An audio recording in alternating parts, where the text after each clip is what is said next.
भगवत गीता के ये 30 उपदेश आपको अपनी जिंदगी में हर जगह पर बहुत काम आएंगे। जिंदगी की हर मुश्किल में आपको राह दिखाएंगे। ये दिव्य उपदेश, ये बातें जानना समझना आपके लिए बहुत जरूरी है। इसीलिए इन 30 उपदेशों को आप आखिर तक जरूर सुने। गीता का सबसे पहला उपदेश यह है कि आपके सारे दुखों का कारण किसी को अपना मानना है।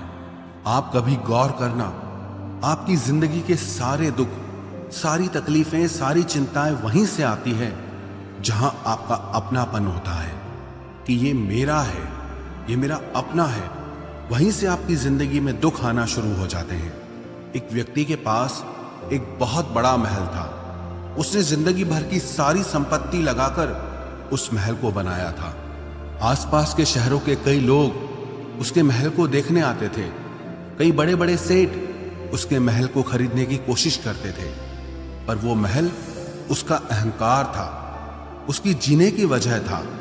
उसका उस महल में बहुत मोह था। एक दिन उसके महल में आग लग गई और वो कहीं बाजार गया हुआ था। जब वो घर लौट कर आया तो उसने देखा कि मेरा महल आग में जल रहा है। अपने घर को आग में जलता हुआ देखकर उसे इतना दुख हुआ। उसने कहा, अगर ये महल नहीं रहेगा तो मैं भी जिंदा नहीं रहूंगा। अगर मेरा महल ही जल रहा है तो मैं जी के क्या करूंगा। वो भी उसी आग में छलांग लगाने की कोशिश करने लगा तो किसी ने उसे रोक लिया कि भाई, ये जो तुम्हारा महल है, इस महल का सौदा कल तुम्हारे बेटे ने किसी के साथ कर लिया है। जब उसे पता चला कि ये महल अब मेरा नहीं रहा, किसी और का हो चुका है, तो उसकी सारी चिंता खत्म हो गई। जैसे और लोग उस जलते हुए महल को देखकर तमाशा देख रहे थे, वैसे ये भी खड़ा हो गया। इतनी ही देर में उसका बेटा आया। वो अपने बेटे को देखकर बहुत प्रसन्न हुआ। उसे आशीर्वाद देने लगा कि तेरे जैसा बेटा तो बहुत भाग्यों से मिलता है। तूने तो मेरी जिंदगी बचा ली। आज इस घर में आग लगी है और तूने कल ही इसका सौदा कर दिया। वो अपने पिताजी से कहने लगा कि पिताजी, मैं इस महल के सौदे के लिए बात तो करने गया था, पर सौदा अभी पक्का हुआ नहीं है। जब उसके पिता ने यह सुना कि अभी इस महल का सौदा हुआ नहीं है तो वो फिर फूट फूट के रोने लगा, फिर अपनी छाती पीटने लगा। महल वही है, इंसान वही है, लेकिन जब महल मेरा है तब वो दुख भी देता है, खुशी भी देता है। लेकिन जब वो मेरा नहीं है, उससे मेरा कोई रिश्ता नहीं है, तो सारे दुख ही खत्म हो जाते हैं। ऐसे ही जिंदगी में जब किसी जगह को, किसी इंसान को, किसी रिश्ते को, किसी काम को हम अपना मान लेते हैं, मेरा मान लेते हैं, तो वहीं से ही सारे दुखों की शुरुआत होती है, वहीं से हर तकलीफ की शुरुआत होती है। तो श्रीमद् भगवत गीता का पहला उपदेश यही है कि आप जैसे ही किसी को अपनी जिंदगी जीने की वजह मान लेते हो कि इसके बिना तो मैं जी ही नहीं सकता, तो वो चीज, वो इंसान, वो काम आपको बहुत दुख देता है। गीता का दूसरा उपदेश यह है कि अवश्यमेव भोक्तव्यम कृतम कर्म शुभाशुभम, कि आपने कोई भी कर्म किया हो उसका फल आपको जरूर भोगना पड़ेगा। अगर आपने अच्छे कर्म किए हैं तो जाने अनजाने किसी मुश्किल वक्त में आपको वो आपके अच्छे कर्म उस मुश्किल वक्त से बचा लेंगे। अगर आपने गलत कर्म किए हैं, पाप किया है, तो उसकी सजा भी आपको जरूर मिलेगी। वो इंसान कितना ही छुप कर कर्म करे, चाहे वो कितना ही चालाकी से कर्म करे, लेकिन कहते हैं कि उस परमात्मा के, ईश्वर के चारों तरफ कैमरे लगे हुए हैं। हमारे एक एक कर्म पर वो प्रकृति, वो परमात्मा अपनी दृष्टि बनाए रखते हैं। हमारे एक एक कर्म का हिसाब होता है। एक गांव में 2 मित्र रहते थे। उन दोनों ने विचार किया कि इस गांव में हम धन नहीं कमा पा रहे। वो दोनों धन कमाने के लिए शहर में चले गए। कुछ वर्ष वहां रहकर उन्होंने काफी धन कमाया। फिर सोचा कि अब हम अपने घर वापस चलते हैं। पर्याप्त मात्रा में हमने धन कमा लिया है। उस समय पे यातायात की इतनी सुविधाएं नहीं होती थी। वो अपने बैलों पर ही यात्रा कर रहे थे। चलते चलते मार्ग में रात हो गई तो उन्होंने विचार किया, आज रात हम यहीं विश्राम करते हैं। एक मित्र ने कहा कि मैं यहाँ पर रहकर धन की रक्षा करता हूँ, तुम बाजार जाकर भोजन की व्यवस्था कर लो। जब वो मित्र बाजार गया तो उसके मन में पाप आ गया। उसने कहा, इतना पैसा हमने कमाया है, अगर मैं इसको यहीं जंगल में मार दूं तो सारा पैसा मेरा हो जाएगा, नहीं तो मुझे इसका आधा धन इसको देना पड़ेगा।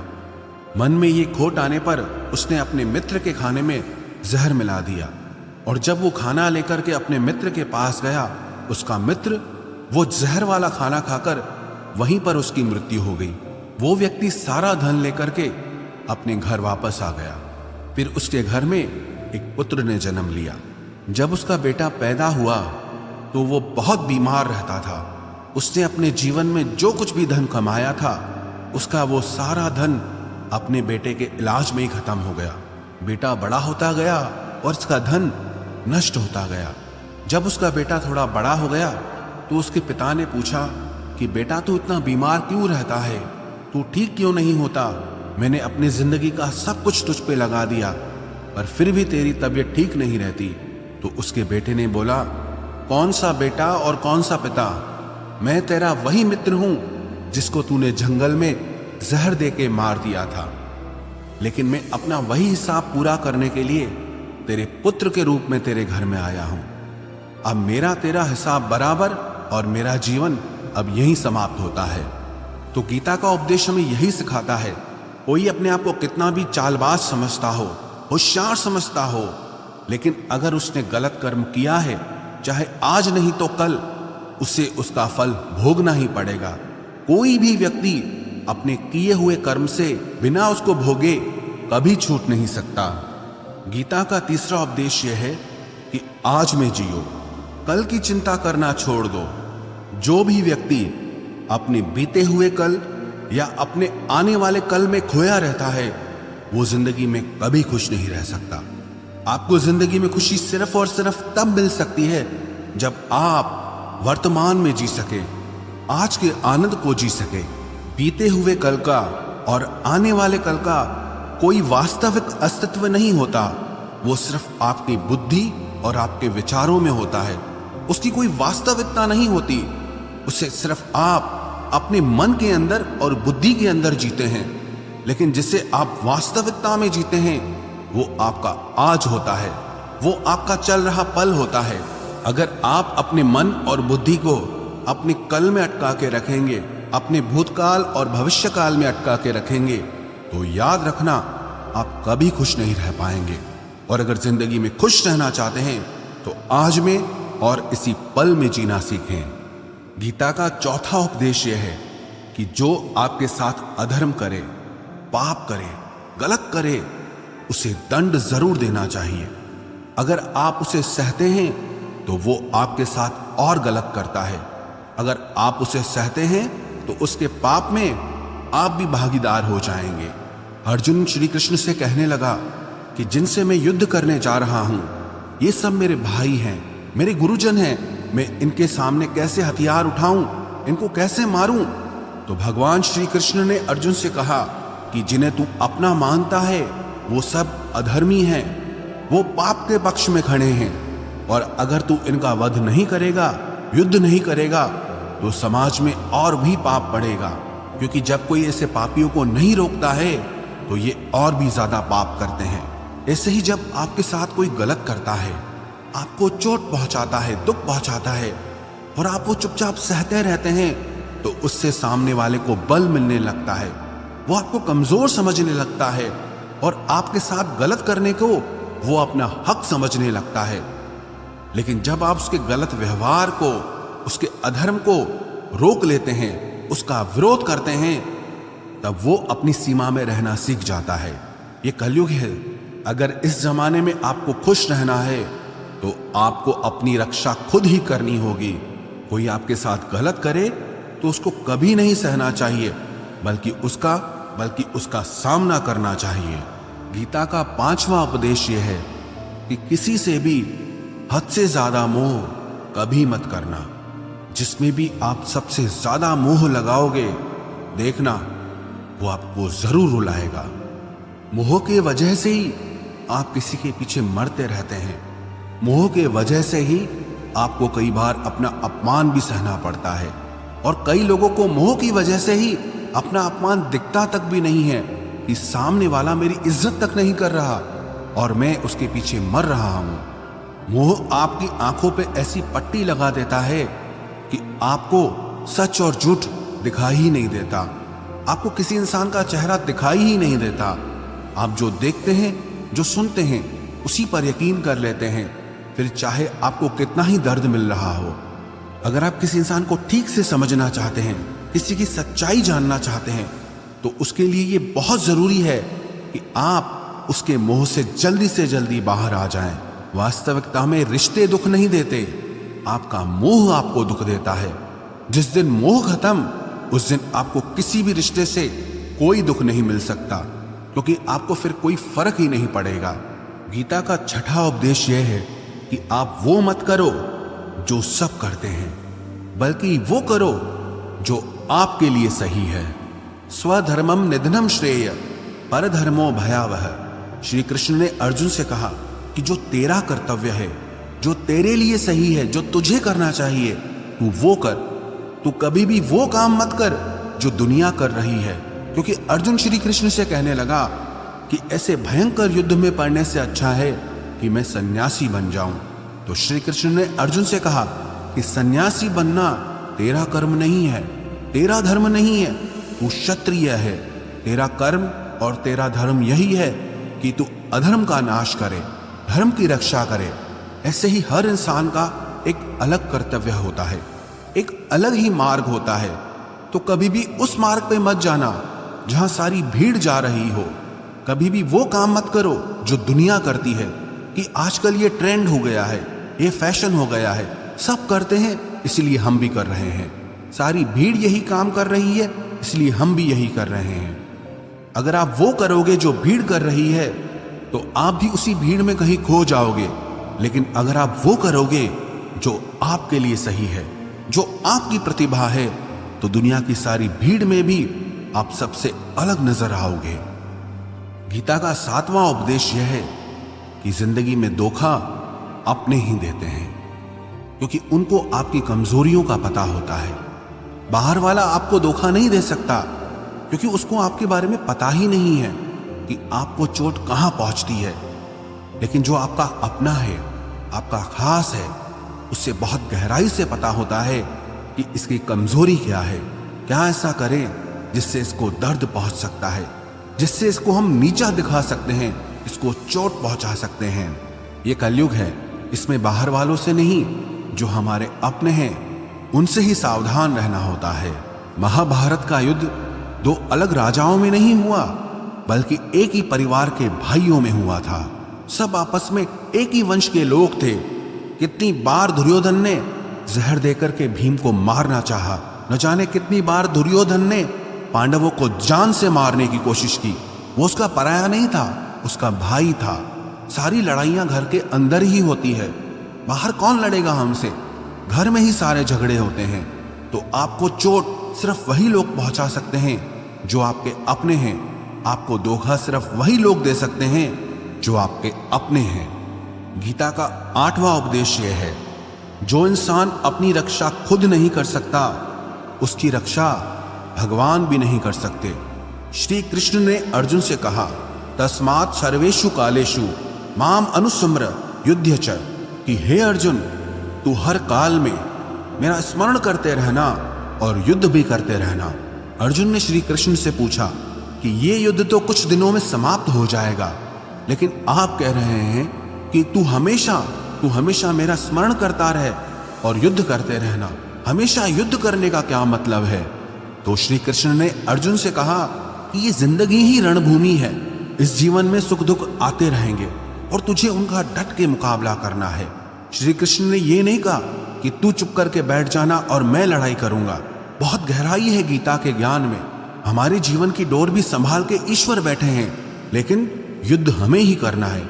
ईश्वर को याद करना है कि हे ईश्वर, मुझे शक्ति देना, मुझे समझ देना, मुझे बुद्धि देना, ताकि मैं अपनी जिंदगी की सारी लड़ाइयां जीत सकूं, मैं जिंदगी में सही मार्ग पे चल सकूं।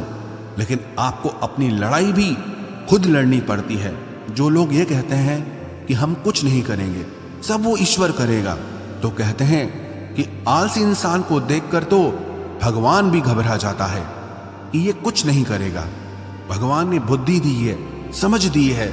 ईश्वर आपको प्रेरणा देते हैं, शक्ति देते हैं, लेकिन आपको अपनी रक्षा स्वयं ही करनी होगी। गीता का नवा उपदेश यह है कि कोई भी ऐसी गंदी आदत खुद को मत लगने देना जो आपकी जिंदगी बर्बाद कर दे।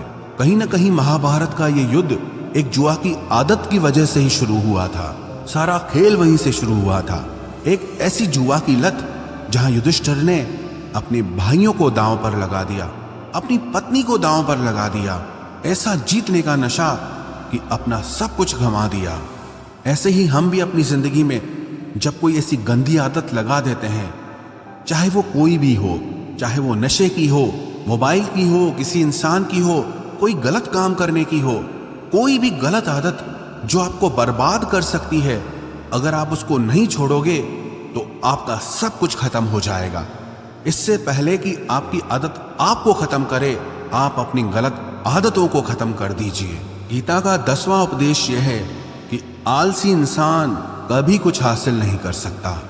अधिकतर लोग सिर्फ योजनाएं बनाते रहते हैं कि मुझे बड़ा घर चाहिए, मुझे बड़ी गाड़ी चाहिए, मैं दुनिया घूमना चाहता हूँ। क्या क्या चाहिए ये हर कोई सोच लेता है, लेकिन उस पर मेहनत करना वो बहुत कम लोग करते हैं। क्योंकि चाहना बहुत आसान है, लेकिन उसके लिए कर्म करना वो बहुत मुश्किल है। एक अच्छा फिट शरीर हर कोई चाहता है, लेकिन उसके लिए व्यायाम करना, एक्सरसाइज करना वो आपको ही करना होगा। जो इंसान आलसी बन के बैठ जाता है, ना उसे अच्छा शरीर मिलता है और ना ही अच्छा जीवन मिलता है। तो जिंदगी में अगर कुछ पाना चाहते हो ना, आलस्य को अपनी जिंदगी से जरूर दूर कर देना। आलस के चलते आपको कुछ मिलने वाला तो नहीं, लेकिन जो आपके पास है आप वो भी गंवा दोगे। गीता का 11वां उपदेश यह है कि जिंदगी में अगर खुशी चाहते हो तो मन की गुलामी का त्याग कर दो। कई लोग कहते हैं कि हम करना तो बहुत कुछ चाहते हैं, लेकिन कुछ कर नहीं पाते। पता भी सब कुछ है कि क्या करने से हमारी जिंदगी बेहतर हो सकती है, क्या चीज है जो हमको नुकसान पहुंचा रही है, लेकिन फिर भी कुछ कर नहीं पाते। समझते सब कुछ है, लेकिन समझ कर भी, चाह कर भी कुछ कर नहीं पाते। वो इसीलिए होता है क्योंकि आप अपने मन के गुलाम बन चुके हो। अरे लोग तो अपनी जीभ का स्वाद तक नहीं छोड़ पाते, फिर कहते हैं कि हम पतले नहीं हो पाते हैं, फिट नहीं हो पाते हैं, सक्सेस नहीं मिल रही है। क्योंकि जो आपको करना चाहिए आप वो करते नहीं हैं। आपका मन सब कुछ समझ कर भी आपको वो करने नहीं देता। इसलिए जिंदगी में अगर आगे बढ़ना है, मन से चलना छोड़ दो। जो आपके लिए सही है वो आपको करना ही पड़ेगा। गीता का 12वां उपदेश यह है कि जो आपका है वो आपको मिलकर ही रहेगा, और जो आपको नहीं मिला है उसके लिए रोना छोड़ दो। आप जिसके लिए जितना रोओगे वो चीज आपसे उतना दूर जाएगी, और जो चीज सच में आपकी है वो कहीं ना कहीं से आपके पास जरूर पहुंच जाएगी। इसलिए जो आपको जिंदगी में हासिल नहीं हो रहा या हासिल नहीं हुआ, उसका पछतावा करना, उसके लिए रोना आप बिल्कुल बंद कर दो। गीता का 13वां उपदेश यह है कि आप संसार से जितना प्रेम लगाओगे उतना ही जीवन में दुख और पीड़ा का अनुभव करोगे। गीता का 14वां उपदेश यह है कि जिस इंसान को बात बात पर क्रोध आता है, सुख और शांति उसके जीवन में कभी नहीं आ सकते। क्योंकि जो इंसान बहुत ज्यादा क्रोधी होता है ना, उसके सारे मित्र उसे छोड़कर चले जाते हैं। वो मन में भी कुढ़ता रहता है, वो अपने मन में भी दर्द में ही जीता है, तकलीफ में ही जीता है। ज्यादा गुस्सा करके, ज्यादा क्रोध करके जो भी आपके पास है, देखना आप उसे भी नष्ट कर दोगे। और ऐसे इंसान को शांति तो कभी मिलने वाली नहीं है। इसलिए अपनी जिंदगी में शांति चाहते हो तो बात बात पर गुस्सा करना छोड़ देना चाहिए। गीता का 15वां उपदेश यह है कि चाहे आप किसी की मदद करो या ना करो, लेकिन जानबूझकर कभी किसी का दिल नहीं दुखाना चाहिए। क्योंकि जब किसी का दिल आपकी वजह से दुखता है ना, तो याद रखना आपको भी वो दर्द एक दिन जरूर मिलेगा। क्योंकि जब आप किसी का दिल दुखाते हैं तो आपको पता नहीं चलता, लेकिन जब कोई आपका दिल दुखाता है तब आपको समझ में आता है कि दिल पर चोट लगने से कितना दर्द होता है। इसलिए चाहे आप किसी की मदद करो या ना करो, लेकिन किसी का दिल कभी नहीं दुखाना चाहिए। गीता का 16वां उपदेश यह है, जो मुश्किल वक्त में, जो दुख के समय में आपका साथ दे, सिर्फ वही आपका अपना है, बाकी सब पराए हैं। अपनेपन का नाटक करने वाले बहुत लोग होते हैं, बड़ी बड़ी बातें करने वाले बहुत लोग होते हैं कि हम आपसे बहुत प्रेम करते हैं, कोई भी दुख हो, कोई भी तकलीफ हो, हमें याद करना। लोग दुख उठाने की बात करते हैं, लोग आने जाने की बात करते हैं, हाथ मिलाना तो ठीक से नहीं जानते और दिल मिलाने की बात करते हैं।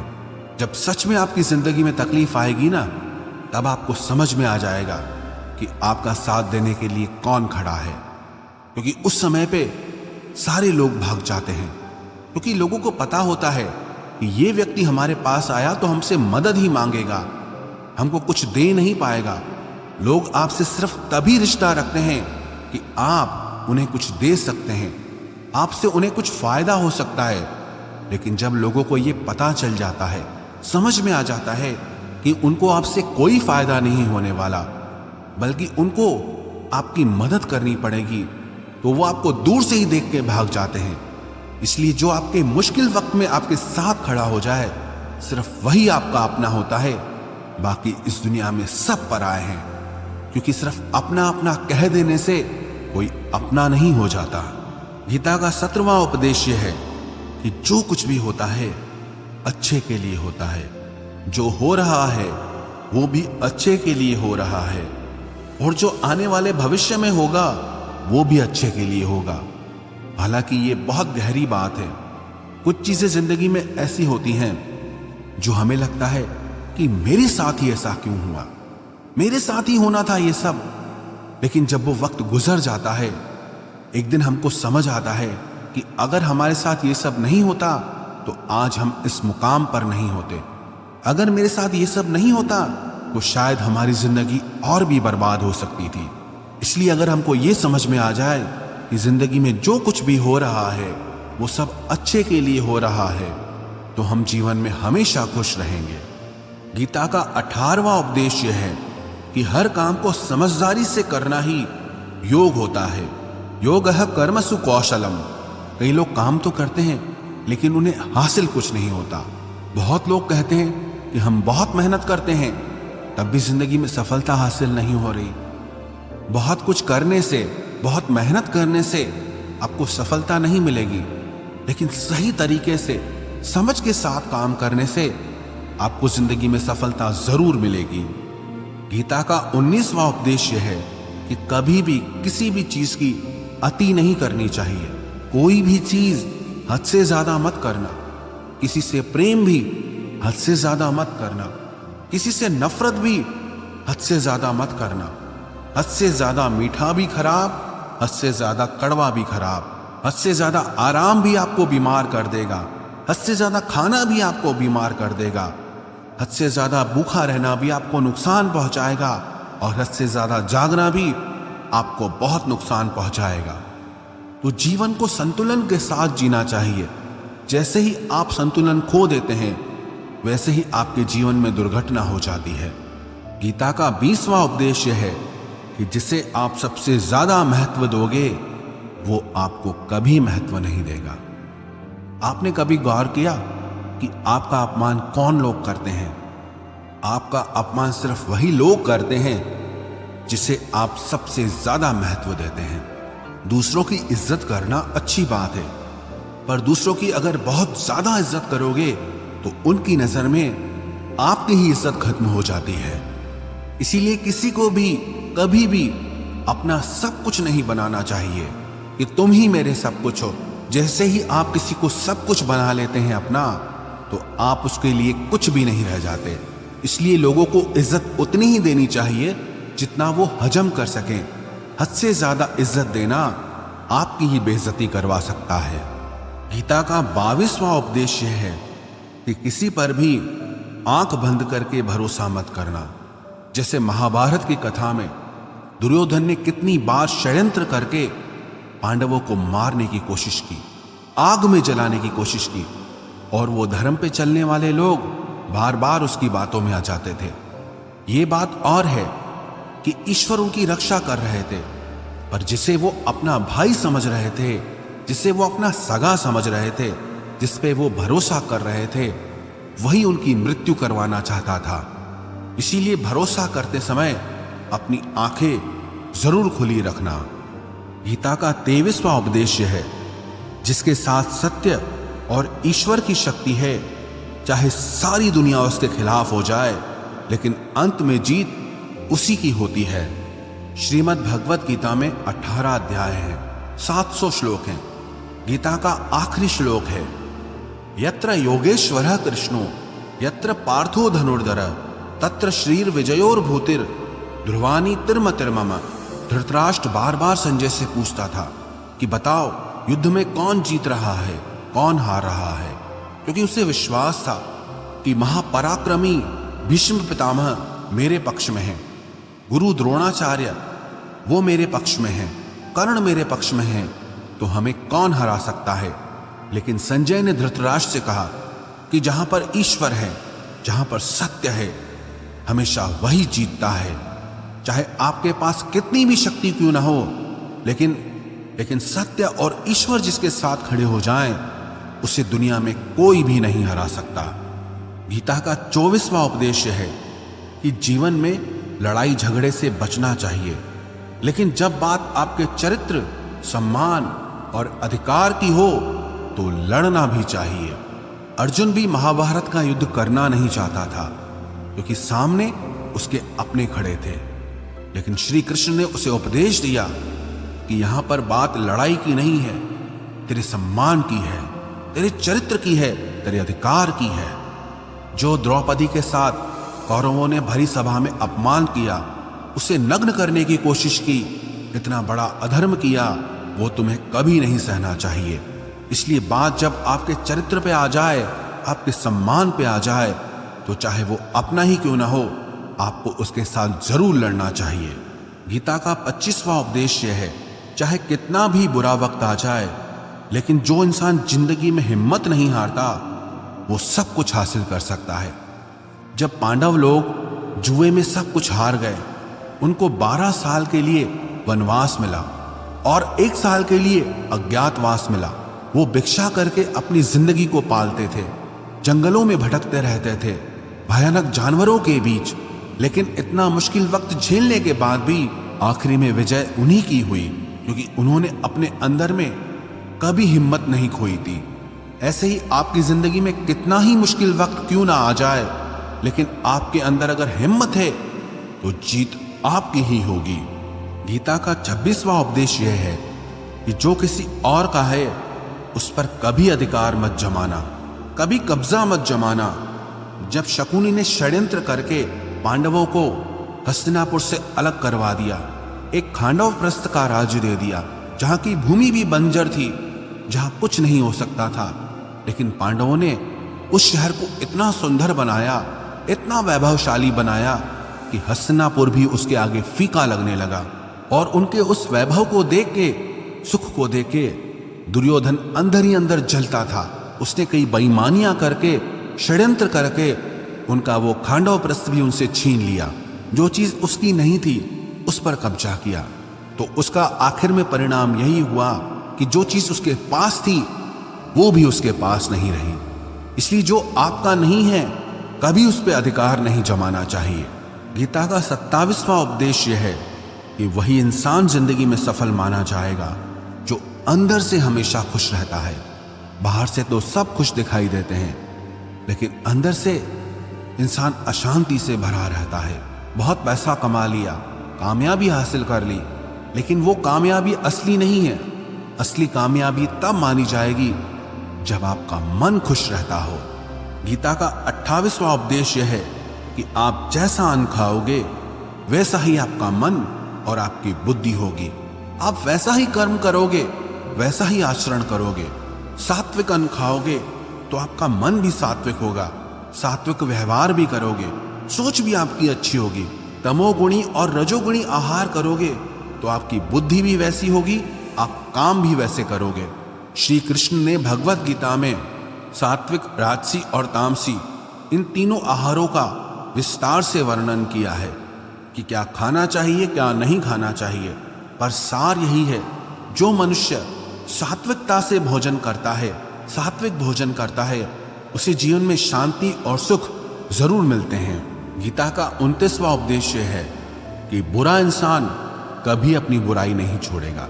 चाहे आप उसके साथ कितना भी अच्छा चलो, वो आपको तकलीफ देगा ही देगा। इसलिए जो जैसा है आप उसके साथ वैसा ही व्यवहार करो। बुरे इंसान के साथ आप कितना भी अच्छा बन जाओ, वो कभी अच्छा नहीं बनने वाला। दुर्योधन जंगल में पांडवों को मारने के लिए गया था, लेकिन वहां पर भीलों ने दुर्योधन को पकड़ लिया। उसका मित्र कर्ण भी उसे छोड़कर भाग गया। वो भील दुर्योधन को मार देना चाहते थे, लेकिन युधिष्ठिर अपने भाई की रक्षा करने के लिए वहां पहुंच गया, उसके जीवन की रक्षा की। लेकिन उसके बाद भी वो हमेशा पांडवों का नुकसान ही करता रहा। इसलिए अगर कोई इंसान बुरा है, उसके साथ आप ज्यादा अच्छा बनने की कोशिश मत करो। जो जैसा है आप उसके साथ वैसा ही व्यवहार करो। गीता का 30वां उपदेश है